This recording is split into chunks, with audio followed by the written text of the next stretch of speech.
Good morning and welcome to One Baha'i, that regular show where I just share a few personal thoughts about the Baha'i faith. It's nothing official, just me, one individual, one Baha'i. So I'm going to continue looking at the advent of divine justice today. Those 3 spiritual prerequisites for success. The second one is a chaste and holy life. Now, just to clarify, it was the 3 spiritual prerequisites of success which constitute the bedrock on which the security of all teaching plans, etc., must ultimately rest. So it's not just success, but success in the teaching of the faith. Now, before I really look at the chaste and holy life section, I actually want to skip to the end of it, where he says that it must be remembered that Baha'u'llah seeks under no circumstances to deny anyone the legitimate right and privilege to derive the fullest advantage and benefit from the manifold joys, beauties, and pleasures with which the world has been so plentifully enriched by an all-loving creator. So he's not talking about asceticism.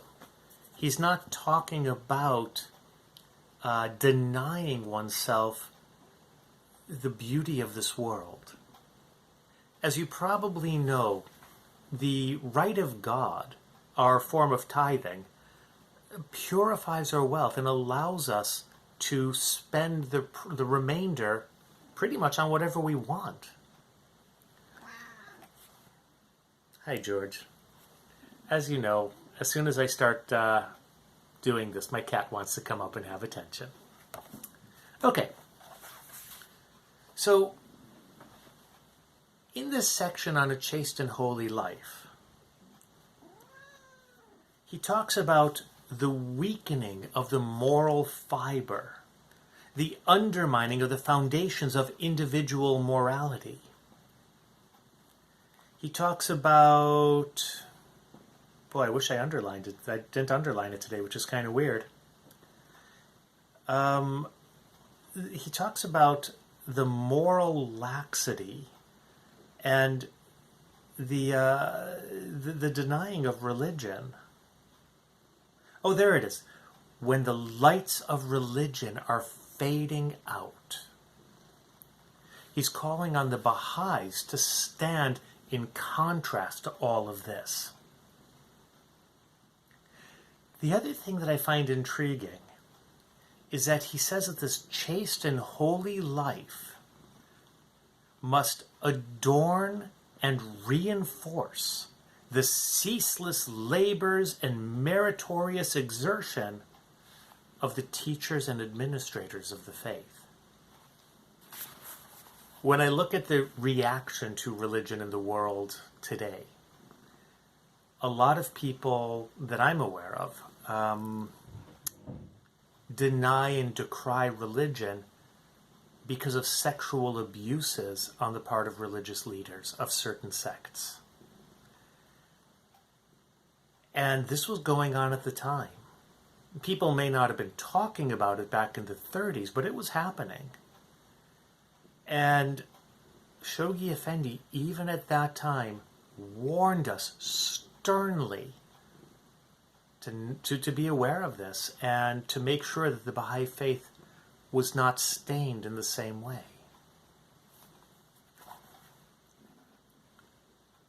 And he talks about it in terms of not only the teachers and administrators, but also in terms of the social activities of every Baha'i summer school and any other occasions on which Baha'i community life is organized and fostered.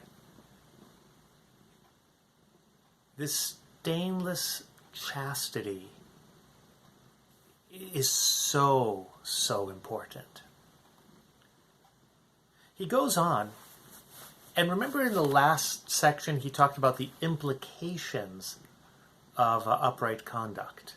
Well, here it's a chaste and holy life, with its implications of modesty, purity, temperance, decency, and clean-mindedness, involves no less than the exercise of moderation in all that pertains to dress, language, amusements, and all artistic and literary avocations.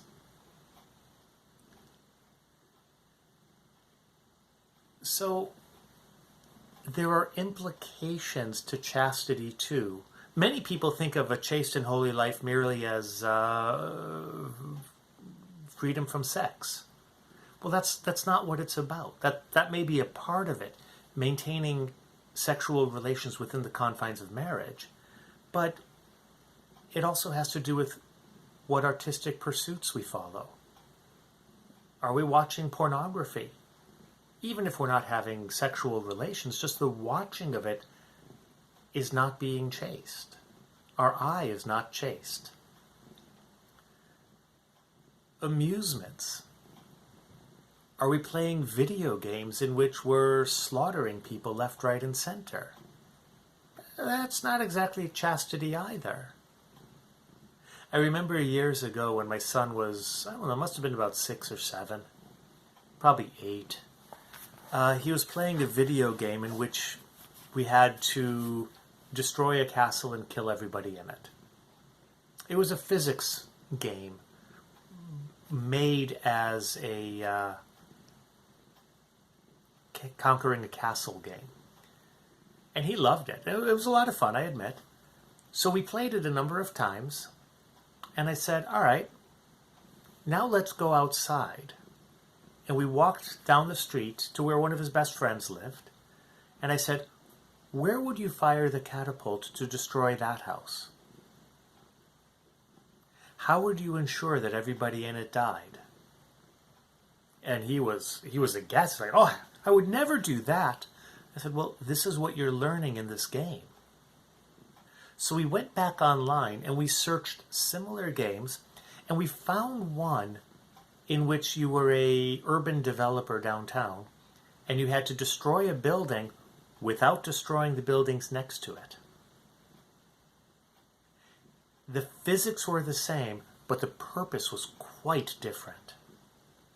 And it was a great learning experience for both of us, that we could enjoy these games, but in a manner that follows the guidance in the writings.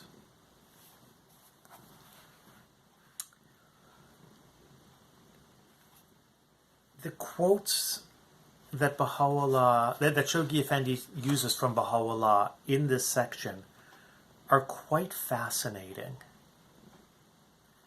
Disencumber yourselves of all attachments to this world and the vanities thereof.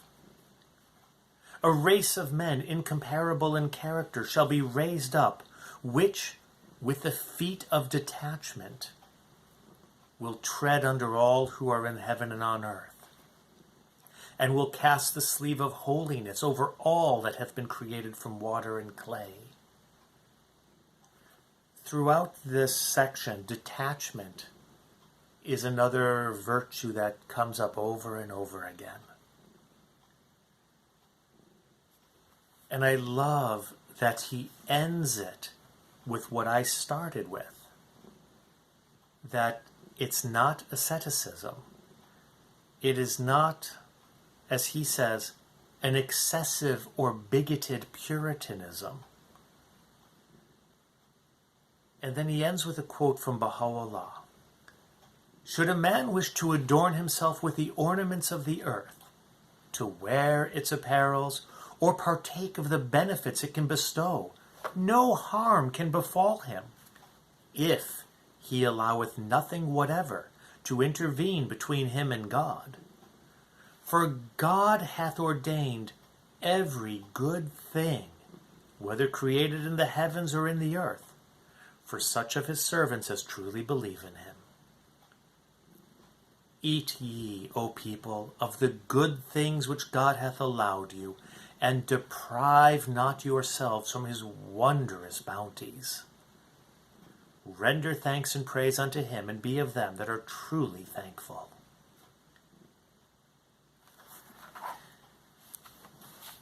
So, if we carry it to an extreme and try to make it look like some form of asceticism, so many people would just have no interest in the Baha'i faith.